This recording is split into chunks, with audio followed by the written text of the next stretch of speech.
Next என்ன இருக்குது? early testing. early testing principles-ஓட third or fourth principle அப்படின்னு சொல்லலாம்.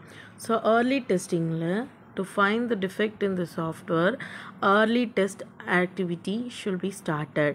இப்போது ஒரு ரெக்குவயர்மெண்ட் வந்து ஒரு டீமில் கொடுக்குறாங்க. அந்த ரெக்குவயர்மெண்ட் டீமில் கொடுக்கும்போது அந்த ரெக்குவயர்மெண்ட் அந்த சாஃப்ட்வேருக்கு ஏற்ற மாதிரி தான் இருக்கா அப்படின்னு சொல்லிட்டு சாஃப்ட்வேரில் டெவலப்மெண்ட் லைஃப் சைக்கிளில் ஃபஸ்ட்டு ஸ்டார்ட் பண்ணுவாங்க. ஸோ டெவலப்பரோட லைஃப் சைக்கிள்குள்ளே தான் என்ன இருக்குன்னா சாஃப்ட்வேர் டெஸ்டிங் லைஃப் சைக்கிள் இருக்குது. ஸோ அது நம்ம அடுத்தடுத்த கிளாஸில் என்னன்னு பார்ப்போம். அப்போ அந்த மாதிரி SDLCயில் நம்மளோட ரெக்குவயர்மெண்ட்டுக்கு ஏற்ற மாதிரி இந்த அப்ளிகேஷன் இருக்கா? ஃபார் எக்ஸாம்பிள் கிளைண்ட் வந்து நம்மளுக்கு என்ன பண்ணுறாங்க, இந்த மாதிரி ஒரு பேங்கிங் அப்ளிகேஷன் கொடுக்குறாங்க. அந்த பேங்கிங் அப்ளிகேஷனுக்கு ஏற்ற மாதிரி டெவலப்பர் வந்து அந்த அப்ளிகேஷனை டெவலப் பண்ணியிருக்காரா?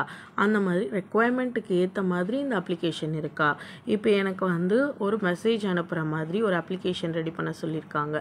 இல்லை எனக்கு இ-காமர்ஸ் வெப்சைட் மாதிரி ஒரு அப்ளிகேஷன் ரெடி பண்ண சொல்லியிருக்காங்க, வெப்சைட்டை ரெடி பண்ண சொல்லியிருக்காங்க.